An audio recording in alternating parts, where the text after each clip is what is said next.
இத நீங்க தெரிஞ்சுக்கிட்டீங்கன்னு வச்சுக்கோங்களேன், எதுக்கு நம்ம 100 பிவி பண்ணணும்? அப்படிங்கிற ஒரு கிளாரிட்டி வரும். நம்மளும் 100 பிவி பண்ணலாம். நம்ம பிசினஸ் வேகமா டெவலப் ஆகுங்கிற ஒரு கான்ஃபிடென்ட் வரும். அதனால அது ரொம்ப கவனமா கவனிங்க. ஏதோ நான் வந்து பர்ச்சேஸ் பண்ண வைக்கிறதுக்காக இந்த மீட்டிங் நான் இப்ப இந்த பாயிண்ட்ஸ் பேசுறேன்னு மட்டும் நெனச்சுறாதீங்க. உங்களுக்கு டீம் டெவலப் ஆகுறதுக்காக தான் நான் பேசுறேன். செகண்ட்.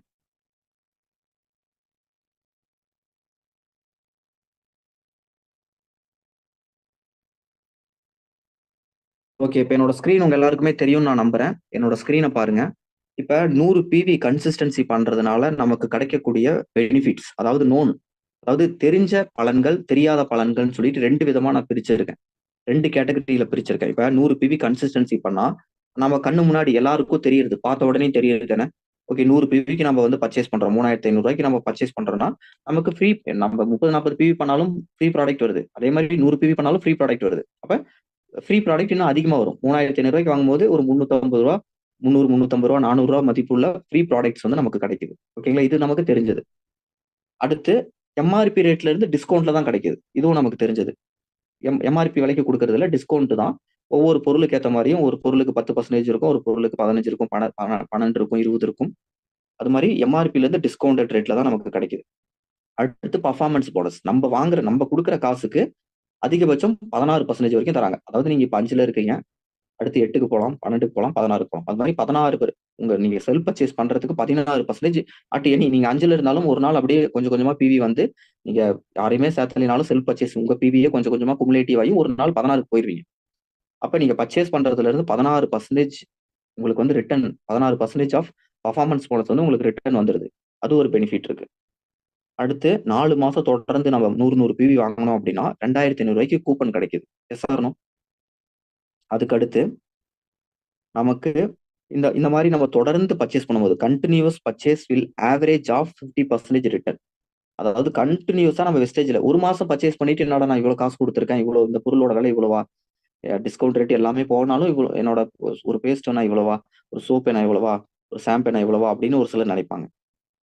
கன்டினியூஸா நீங்க பர்ச்சேஸ் பண்ணி ஒரு ஒரு 4 மாசத்துக்கு ஒன்ஸ் நீங்க ஆவரேஜ் பார்த்தீங்கன்னா, உங்களுக்கு நீங்க கன்சிஸ்டன்சி கூப்பனு, ரீபர்ச்சேஸ் ப்ராடக்ட் உங்களுக்கு மாசம் மாசம் பெர்ஃபார்மன்ஸ் போனஸ்ல வந்த ரிட்டர்ன் எல்லாத்தையும் ஆவரேஜ் பண்ணி பார்க்கும்போது, உங்களுக்கு 50% பெனிஃபிட் கிடைச்சிருக்கும். அதுவே நீங்க 1 வருஷத்துக்கு ஆவரேஜ் பண்ணி பார்க்கும்போது, அதே தொடர்ந்து வாங்கும்போது உங்களுக்கு ஆல்மோஸ்ட் எல்லாமே ரிட்டர்னா வந்துடுது.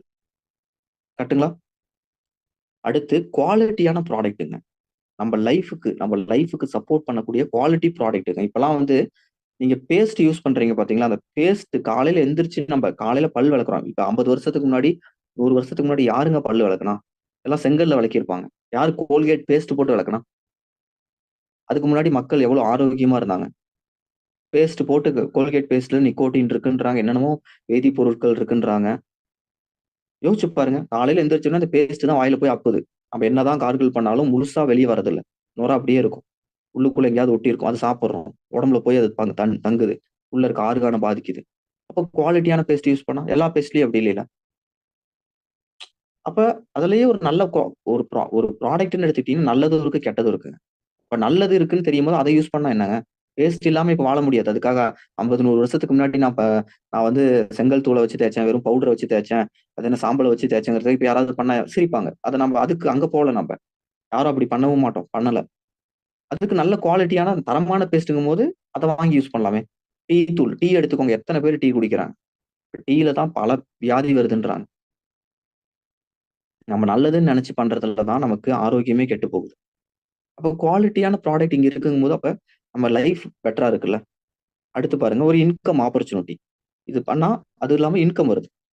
இது எல்லாமே அப்ப இன்கம் வருதுங்கிறதுனால இப்ப நம்ம கன்சிஸ்டன்சி எடுக்கிறோம்னு வச்சுக்கோங்களேன். ஓகேங்க. இவ்ளோ இவ்ளோ பெனிஃபிட் இருக்கு. இதெல்லாம் இத்தன பெனிஃபிட் மந்த்லி நமக்கு free product, discount, coupon okay இதெல்லாம் இருக்குங்க. நான் வந்து 100 பிபி கன்சிஸ்டன்சி எடுக்கிறேன்.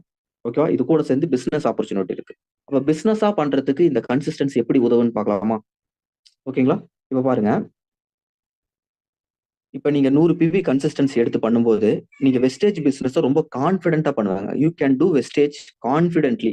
அதாவது வெஸ்டேஜ் பிசினஸே உங்கள அறியாம உங்களுக்குள்ள ஒரு ஃபோர்ஸ் வந்து பண்ண வைக்கும். இப்போ 30, 40 பிவி பண்ணிட்டு வெஸ்டேஜ் பிசினஸ் பண்றவங்களுக்கும், 100 பிவி பண்ணிட்டு வெஸ்டேஜ் பிசினஸ் பண்றவங்களுக்குள்ளயும் ஒரு கான்ஃபிடென்ட் இருக்கும். ஒரு கெத்து இருக்கும். ஒரு க ஒரு ஒரு ஸ்ட்ராங்கா பேசுவாங்க. புரியுதுங்களா? அதை ஃபீல் பண்ண முடியும். 100 பிவி பண்ணிட்டு நீங்க பிசினஸ் பண்ணீங்கன்னா உங்க டவுன்லைன்ட்ட ரொம்ப கான்ஃபிடென்ட்டா பேசுவீங்க. அதே மாதிரி when I do team will do 100 PV கரெக்டா? இது நம்ம பல டைம் சொல்லிட்டு இருக்கோம். இது ஒரு பாயிண்ட் தானே. இது அன்னோன். இதெல்லாம் அன்னோன்ங்க. நமக்கு தெரியாம 100 பிவி பண்றதுனால நமக்கு கிடைக்கக்கூடிய மறைமுக நன்மைகள். நம்மள அறியாமலே நம்ம பிசினஸ கான்ஃபிடென்ட்டா பண்ணுவோம். நம்ம பண்ணாதான் நம்ம டீம் பண்ணுவாங்க. நம்ம டீம் மெம்பர்ஸ பண்ண சொல்ல முடியும். டீம் மெம்பர்ஸ் அப்ப நம்ம பண்றோம். கான்ஃபிடென்ட்டா பண்றோம். நம்ம டீம் மெம்பர்ஸ் பண்ணுவாங்க. அப்ப நம்ம டீம்ல பண்ணாதவங்களும் பண்றதுக்கு நினைப்பாங்க. ஃபர்ஸ்ட் திங்க் பண்ணுவாங்க. திங்க் பண்ணு. இப்ப ஓகேங்க இவங்கலாம் பண்றாங்க. இவங்கலாம் ஃபர்ஸ்ட் நாளே பண்றாங்க. நம்ம பண்றதுக்கு என்னடா? நம்மளும் எப்படியாவது பண்ணணும்டான்னு ஃபர்ஸ்ட் திங்க் பண்ணுவாங்க. அடுத்த மாசமாவது பண்ணணும். அதுக்கு அடுத்த மாசம் அப்படின்னு ஒவ்வொரு மாசமும் திங்க் பண்ணிட்டு இருப்பாங்க. திங்க் பண்ண வைக்கும். ஓகேங்களா? நம்ம அப்ப இது ஒரு விஷயம் இருக்கு இல்லையா? Once your team member start 100 PV they will do 100 PV next 3 months. Once ஒருத்தங்க 100 பிவி பண்ணிட்டாங்கன்னா அடுத்த மாசமும் அவங்க 100 பிவி பண்ணுவாங்க. ஏன்னா கன்சிஸ்டன்சிங் போது 4 மாசம் பண்ணாதான் கூப்பன் கிடைக்கும். ஒன்ஸ் அவங்க ஆரம்பிக்கிறாங்கன்னா 4 மாசம் பண்ணணும்னு தெரியும்.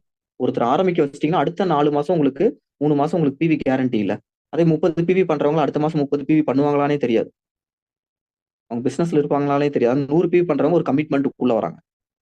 அதே மாதிரி once your team member start 100 PV they will attend training. ஈஸியா நம்ம அவங்கள ட்ரைனிங்ல கூட்டிட்டு வந்துடலாம். 100 பிவி கன்சிஸ்டன்சி பண்றாங்க அப்படிங்கும்போது அவங்க அடுத்தடுத்த மாசம் பண்ணுவாங்க. ஓகே நம்ம 100 பிவி பண்ணியிருக்கோம் அப்படின்னு சொல்லிட்டு அவங்க அவங்கள அறியாம ட்ரைனிங்க்குலாம் வருவாங்க. பிசினஸ்க்குள்ள ஒரு ஈடுபாடு காமிப்பாங்க. மைண்ட் செட்டே வந்து பாருங்க. அடுத்த பாயிண்ட் பாருங்க. மைண்ட் செட் 30 பிவி பண்றவங்களுக்கும் 100 பிவி பண்றவங்களுக்கும் வித்தியாசம் இருக்குங்க. 30 பிவி பண்றவங்க ஜஸ்ட் லைக் தட் மாதிரி தான் பார்ப்பாங்க. ஏதோ சேர்ந்தோம் ஆமால அன்னைக்கு சேர்ந்தோம்ல ஆமாம்ல அப்படிதான் பார்ப்பாங்க. 1000 ரூபா தானே கொடுத்தோம். ஜஸ்ட் லைக் தட் போடா ஒரு ஹோட்டலுக்கு போனா முடிஞ்சுச்சு. சினிமாக்கு 4 பேர் போனா முடிஞ்சுச்சு. 2 பேர் போயிட்டு ஒரு பாப்கார்ன் வாங்கினாவே 500 ரூபான்றாங்க பாப்கார்ன். இப்பெல்லாம் மால்ல 1000 ரூபாய் காலி. அது மாதிரி ஜஸ்ட் லைக் தட்னு நினைச்சுக்கோங்க. ஆனா ஒரு 3000 ரூபாய் 4000 ரூபாய் ஸ்பெண்ட் பண்ணி 100 பிவி வாங்கியிருக்கும் போது அது பெரிய அமௌண்ட்டுங்க. அவங்க அப்ப இந்த பிசினஸ கொஞ்சம் சீரியஸா பார்ப்பாங்க. ஓ நம்ம சேர்ந்திருக்கோம். இவங்க சொல்லணும். இவங்க சொல்றாங்க நம்ம கேட்கலாம். கண்டிப்பா ரிட்டர்ன் வரும். நம்ம பண்ணலாம் அப்படின்னு சொல்லிட்டு கொஞ்சம் சீரியஸா எடுத்து பார்ப்பாங்க. பிசினஸவே கொஞ்சம் சீரியஸா எடுத்துக்குவாங்க. புரியுதுங்களா? அடுத்து they committed for next 4 months. They will attend your call. அதாவது இப்ப 30, 40 பிவி பண்றவங்க கூட பிசினஸ பண்ண மாட்டாங்க. விட்டுட்டு போயிருவாங்க. ஒரு மாதிரி இருப்பாங்க. ஆனா 100 பிவி பண்றவங்க நமக்கு ரெஸ்பாண்ட் பண்ணுவாங்க. கால் அட்டெண்ட் பண்ணுவாங்க. அவங்களோட ரெஸ்பான்சிபிலிட்டி அவங்க கொடுக்கக்கூடிய ரெஸ்பான்ஸ் வந்து கொஞ்சம் பெட்டரா இருக்கும். ஃபீல் பண்ணியிருக்கீங்களா? 100 பிவி பண்றவங்க ஆரம்பிச்சுட்டாங்க அப்படின்னா அவங்க எடுப்பாங்க. கால் எடுப்பாங்க. அவங்க உங்கள அட்டெண்ட் பண்ணுவாங்க. நீங்க சொல்றத கேட்பாங்க. ஏங்க நீங்க 100 பிவி பண்றீங்க. உங்களுக்கு கீழயே நிறைய பேர் நாளைக்கு 100 பிவி பண்ணுவாங்க. நீங்க இத ட்ரை பண்ணுங்க. நீங்க பாட்டுக்கு தொடர்ந்து பண்ணுங்கன்னு சொல்லும்போது அவங்க ஓகே நம்ம கீழயே 4 பேர் பண்ணுவாங்கன்னு நினைப்பாங்க. அதே மாதிரி சேருவாங்க. அவங்க பண்றத பார்த்து அவங்களும் பண்ணுவாங்க. ஆட்டோமேட்டிக்கா நடக்கும் அது. ஆட்டோமேட்டிக்கா டூப்ளிகேஷன் நடக்கும். அடுத்து confirm PV for next month. அதாவது இந்த மந்த்ல நமக்கு எவ்வளவு பிவி வருதோங்க அடுத்த மாசம் அந்த பிவி நம்ம கன்ஃபார்ம் பண்ணிக்கலாம். இப்ப இந்த மாசம் 1000 2000 பிவி வந்திருக்கு. நான் பிரான்ஸ் குவாலிஃபை பண்ணிட்டேன். ஆனா அடுத்த மாசம் அந்த பிவி வருமா நமக்கு தெரியாது. நார்மலா 30, 40 பிவி வச்சு நீங்க எப்படி எப்படியோ பிசினஸ் பண்ணி குவாலிஃபை பண்ணிட்டீங்கன்னா அடுத்த மாசம் அது வருமான்னு தெரியாதுங்க. கேரண்டியே கிடையாது. ஆனா அதுவே நீங்க வந்து உங்க டீம்ல 20 பேர் 100, 100 பிவி பண்றாங்க. இந்த மாசம் 2000 பிவி வந்திருக்கு. அடுத்த மாசம் அந்த 20 பேர் கேரண்டியா பண்ணுவாங்க. அவங்க கன்சிஸ்டன்சி பண்ணிட்டு இருக்காங்க. 100 பேரும் அந்த 100 பிவி அவங்க 20 பேரும் பண்ணுவாங்க. உங்களுக்கு 2000 பிவி ஈஸியா கேரண்டியா வந்துரும். அப்ப இன்னும் என்ன ஆகும்? இன்னும் பிவி இன்கிரீஸ் ஆகும். குரோத் அப்படிங்கிறத நீங்க ஈஸியா பார்க்க முடியும். We can easily develop our team. புரியுதுங்களா? டீமை ஈஸியா நிறுத்த முடியுங்க. டெவலப் பண்ண முடியும். அடுத்த கட்டத்துக்கு மூவ் ஆகவே முடியுங்க. 100 பிவி பண்ணலைன்னா நவுரவே முடியாதுங்க. புரியுதுங்களா? எல்லாரும் இப்ப 100 பிவி பண்றதுக்கு ரெடி ஆயிட்டாங்க. 100 பிவி யாராவது இன்னும் பண்ணலைன்னா பண்ண ஆரம்பிங்க. அப்பதான் டீமை டெவலப் பண்ண இவ்வளவு பெனிஃபிட் இருக்குங்க. பாருங்க even if any set not to do business. அதாவது பிசினஸ் பண்றதுக்கே அவங்களுக்கு இப்ப 100 பிவி பண்ணிட்டாங்க. ஒரு மாசம் பண்ணிட்டாங்க. பிசினஸ் பண்றதுக்கு விருப்பம் இல்ல அப்படின்னு சொன்னா கூட ஈவன் இன்ஃபார்ம் அந்த பிசினஸ் கண்டினியூட்டி அவங்க எனக்கு வரல விருப்பம் இல்லை அப்படின்னா கூட இப்ப 30, 40 பிவி பண்றவங்க டக்குன்னு விட்டுட்டு போயிருவாங்க. எனக்கு விருப்பம் இல்லைங்கன்னு விட்டு போயிருவாங்க. ஆனா 100 பிவி பண்ணவங்க சரி ப்ரோ இன்னும் 2 மாசம் தான் இருக்கு. இன்னும் 3 மாசம் ப்ராடக்ட் நல்லா இருக்கு. 100 பிவிக்கு வாங்கியிருக்கீங்க. அப்ப நிறைய ப்ராடக்ட் வாங்கியிருப்பாங்க. அப்ப கண்டிப்பா யூஸ் பண்ணுவாங்க. அதே 30 பிவி வாங்கினவங்க 2, 3 பொருள் தான் வாங்கியிருப்பாங்க. அவங்களுக்கு அந்த பொருளோட மகத்துவம் தெரியாது. நல்லா கேட்டுக்கோங்க. 100 பிவி வாங்கினவங்களுக்கு நிறைய பொருள் உள்ள வந்திருக்கும். அந்த பொருளை யூஸ் பண்ணும்போது அவங்க ஃபீல் பண்ணுவாங்க. அப்ப ஆமாங்க பொருள் நல்லா இருக்கு. அப்புறம் வருவாங்க. அதே மாதிரி இன்னும் 3 மாசம் பர்ச்சேஸ் பண்ணா கூப்பன் கிடைக்குங்கிறதுனால திரும்பவும் பண்ணுவாங்க. அப்ப ஈஸியா அவங்கள பிசினஸ்ல நிறுத்திடலாம். சரி ஓகேங்க பர்ச்சேஸ் மட்டும் பண்ணுங்கன்னு சொல்லலாம். திரும்ப இன்னொரு டைம் கொஞ்ச நாள் 2, 3 நாள் கழிச்சு கால் பண்ணி எதுவுமே பண்ண வேணாம். வேலை வேணாம். பிசினஸ் பண்ண வேணாம். எதுவும் பண்ண வேணாம். நீங்க பண்ணல இல்ல. சரி ட்ரைனிங் மட்டும் வாங்க அப்படின்னு கூப்பிடலாம். ட்ரைனிங் மட்டும் வாங்கன்னு கூப்பிடலாம். ட்ரெய்னிங் மட்டும் பார்க்குறவங்க அடுத்து பிசினஸும் பண்றேன்னே வருவாங்க. அப்படியே மாறுவாங்க. அப்படியே சேஞ்ச் ஆவாங்கங்க. எல்லாமே இந்த பிசினஸ்ல நடந்திருக்கு. இது எல்லாமே இங்க ரியலா நடந்துட்டு இருக்கிறதுங்க. அத தான் நான் இங்க போட்டிருக்கேன். இது எல்லா சினாரியோவும் இங்க ஹேப்பன்ஸ். இங்க நடந்துட்டு இருக்கு. நான் பார்த்துட்டு இருக்கேன். அத தான் இங்க நான் பாயிண்ட்ஸா போட்டிருக்கேன்.